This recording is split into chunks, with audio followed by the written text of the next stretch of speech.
महाराष्ट्रातील सर्वात पॉवरफुल आदिवासी राजकारणी म्हटलं तर मधुकरराव पिचड यांचं नाव घेतलं जायचं.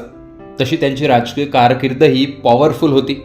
7 वेळा सलग आमदार, 4.5 वर्ष विरोधी पक्षनेते, पक्षाचे प्रदेशाचे अध्यक्ष, अनेक वर्ष मंत्री, सहकार क्षेत्रातही मोठा वावर मधुकरराव पिचड यांचा होता. वयाच्या 84व्या वर्षी त्यांचं निधन झालं.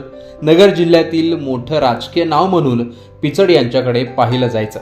अकोले तालुक्यातील पाणी प्रश्न, आदिवासी समाजाचे प्रश्न, अकोला तालुक्याच्या विकासात त्यांचा फार मोठा वाटा राहिलेला आहे. त्यामुळेच मधुकरराव पिचड हे नाव महाराष्ट्रात मोठं मानलं जायचं. शरद पवारांचे खास म्हणून मधुकरराव पिचड यांची ओळख होती.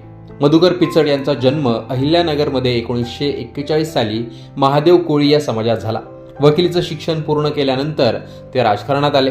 1972 मध्ये ते अकोला पंचायत समितीवर सदस्य म्हणून निवडून गेले. त्यानंतर 1980 पर्यंत ते पंचायत समितीचे सभापती देखील होते. 1980 पासून ते 2009 सलग 7 वेळा अकोले विधानसभा मतदारसंघातून आमदार म्हणून ते विधानसभेवर निवडून गेले. 1991 ते 95 दरम्यान काही काळ ते महाराष्ट्र राज्याचे आदिवासी विकास मंत्री तसेच इतर खात्याचे देखील मंत्री राहिले. पवारांच्या मंत्रिमंडळात ते होते.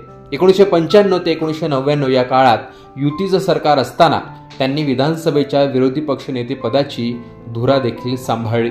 1999 नंतर शरद पवारांनी राष्ट्रवादी काँग्रेसची स्थापना केल्यानंतर ते काँग्रेस सोडून शरद पवार यांच्या सोबत राष्ट्रवादीमध्ये गेले. त्यानंतर सत्ता स्थापन झाल्यानंतर विलासराव देशमुखांच्या मंत्रिमंडळात ते मंत्री देखील झाले. राष्ट्रवादी काँग्रेसचे प्रदेशाचे अध्यक्ष म्हणून त्यांनी काम केले. त्यासोबतच राजकारणात सक्रिय असताना त्यांनी सहकार क्षेत्रातही मोठं काम केलेलं आहे. मंत्री असताना आदिवासी विकास खातं हे त्यांच्याकडे हमखास असणार असं मानलं जायचं. अकोले तालुक्यात दूध सहकारी संघाची स्थापना असेल, अगस्ती सहकारी साखर कारखाना उभारणे असेल, अशी मोठी कामं त्यांनी केली. 2014 मध्ये त्यांनी निवडणूक न लढवण्याचा निर्णय घेतला आणि मुलगा वैभव पिचड यांना संधी दिली. 2014 मध्ये वैभव पिचड राष्ट्रवादी काँग्रेसकडून अकोलेचे आमदार झाले. 2019 मध्ये मात्र वैभव पिचड यांनी भाजपात प्रवेश केला. 2019 मध्ये वैभव पिचड भाजपच्या चिन्हावर निवडणूक लढले, मात्र पराभूत झाले. राष्ट्रवादीच्याच उमेदवाराने त्यांचा पराभव केल्याने पिचड यांचा पराभव राज्यात चर्चेचा विषय ठरला होता. 2014 मध्ये पुन्हा वैभव पिचड निवडणुकीच्या रिंगणात होते. अपक्ष लढताना त्यांना यश आलं नाही. त्याआधीच मधुकरराव पिचड यांना ब्रेन स्ट्रोक आला होता. त्यांच्यावर नाशिक रुग्णालयात उपचार सुरू होते. अखेर त्यांची प्राणज्योत मालवली आहे. मधुकरराव पिचड एक मोठं नाव महाराष्ट्रात होतं.